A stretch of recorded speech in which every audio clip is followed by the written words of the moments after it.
Continuamos en su programa SEI en Contexto. Estamos hablando de las relaciones entre el Estado mexicano y el Estado Vaticano.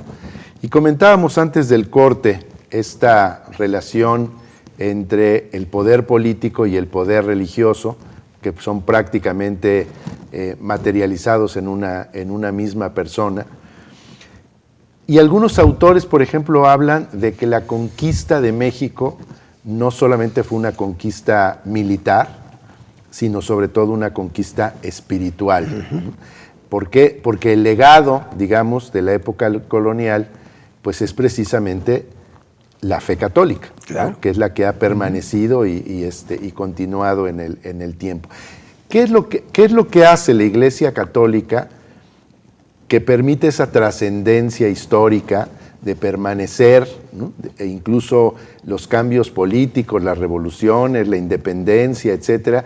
¿Qué es lo que hace que permanezca la fe católica y que esté tan tremendamente, digamos, en un gran enjambre en la sociedad mexicana? Yo recuerdo en este momento los pensamientos del cura y general José María Morelos, ¿no? ¿Por qué? Porque incluso en la lucha de la independencia, él plantea ya el reconocimiento de la religión católica como única en el naciente Estado mexicano. Y la Constitución de 1924 plantea también eso. La religión de la nación mexicana será la católica, con exclusión de cualquier otra. Uh-huh. Eso indica ya la herencia colonial, uh-huh, ¿no?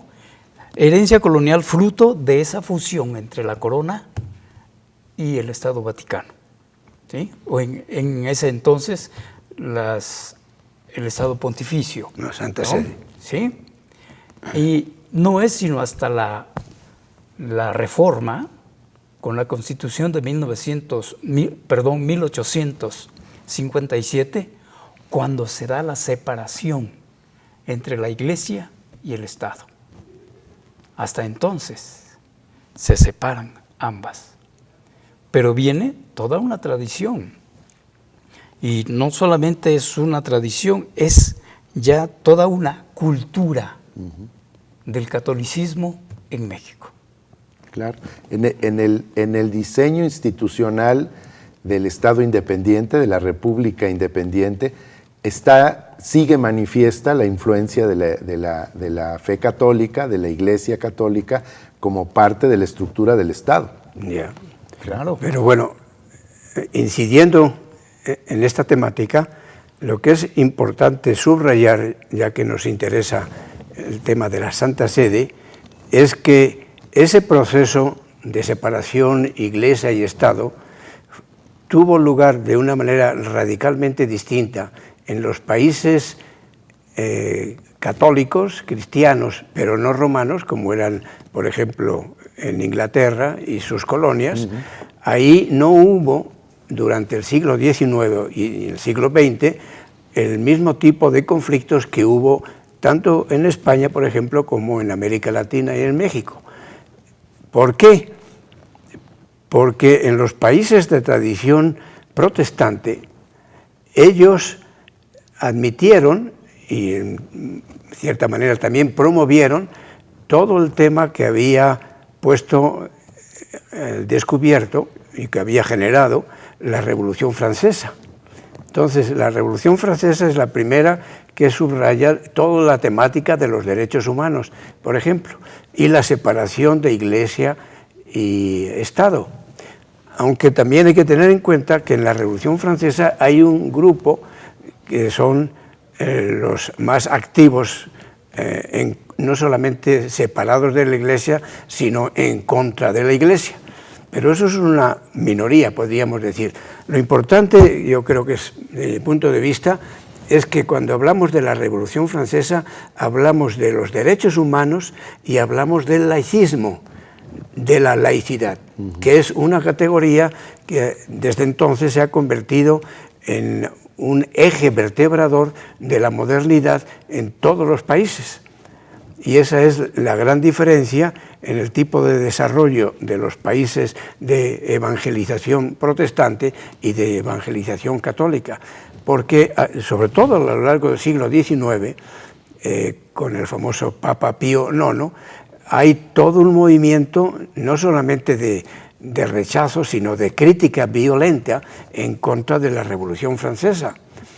Y una de las claves de esa oposición y de esa crítica feroz a veces del Vaticano y de Pío IX en contra de la Revolución Francesa era precisamente que la Revolución Francesa había inaugurado una visión de la política radicalmente opuesta a la visión de la política que tiene el Estado Vaticano.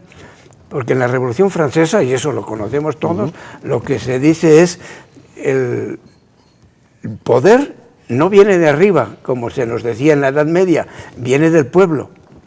Y del pueblo, el pueblo es el que elige a los gobernantes. Bueno, esa afirmación clave de la Revolución Francesa es una de las cosas que niega rotundamente el Papa Pío IX, ¿no? Y todo el grupo de los conservadores franceses también, por ejemplo, Joseph de Maistre, que desarrollan a lo largo de todo el siglo XIX esa ideología de oposición a esa concepción. Y el Papa lo primero que va a decir es: el poder no viene del pueblo, el poder viene de Dios. Viene de Dios, claro. Inclusive, por supuesto, dentro de la Santa Sede.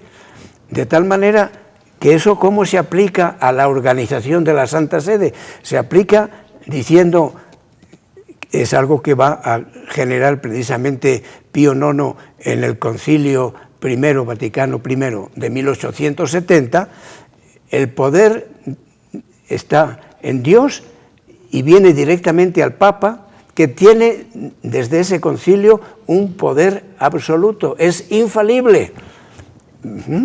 De tal manera que ese tipo de centralización del poder del Papa en el Vaticano genera también muchos desacuerdos, porque hay obispos, en concreto alemanes, que se oponen.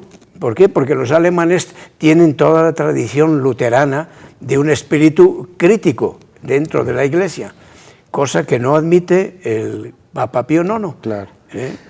Pero regresemos un poquito a esta separación que se da en México entre la Iglesia y el Estado a partir de las leyes de reforma, a partir de la Constitución de 1857.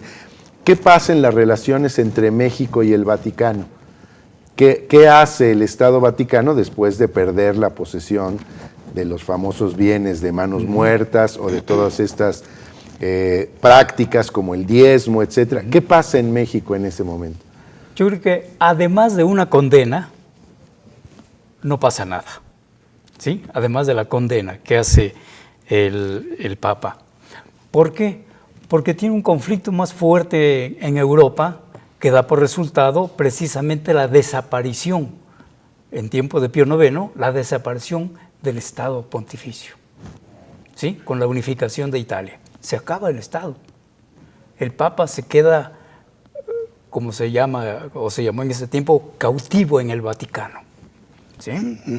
Y no es sino hasta 1929 cuando se firman los acuerdos con de Letrán, con Benito Mussolini, y se crea entonces ya el Estado Vaticano. El territorio, digamos, como específico. Territorio, ya como un Estado soberano.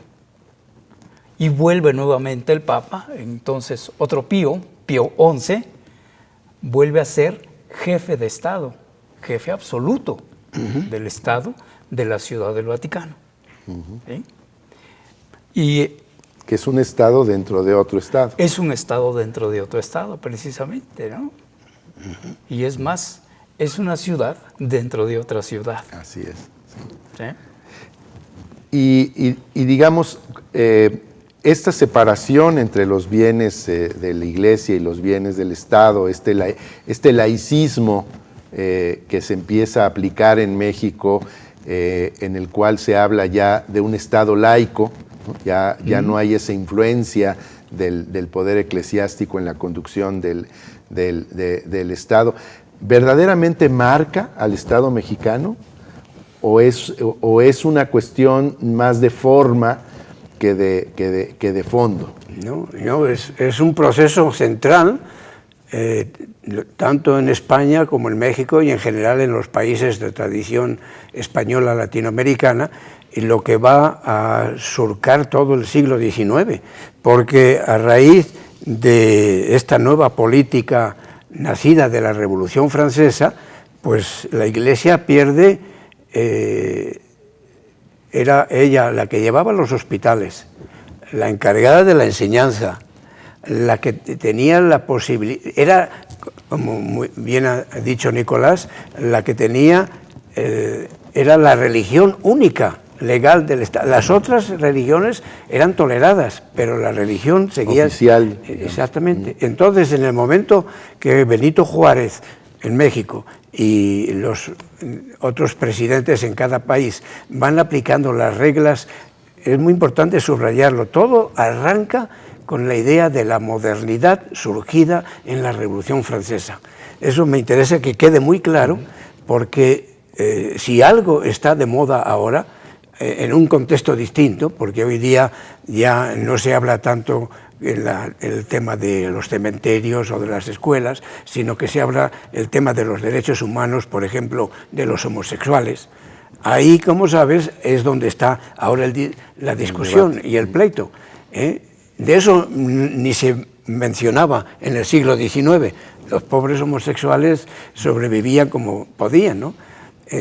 Ha sido, sobre todo en el siglo XX, donde ha surgido la conciencia y los derechos de los homosexuales y los derechos de las mujeres, que es otro de los temas que no ha querido todavía admitir ni siquiera el Papa actual, el Papa jesuita, que en un primer momento, recuerda, todo el mundo abrigaba grandes esperanzas creyendo que iba a haber cambios con un Papa jesuita.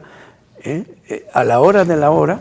Vamos a suspender ahí. Ahorita regresamos a este tema, digamos, más contemporáneo. Vamos a hacer un corte y continuamos en CEI en Contexto.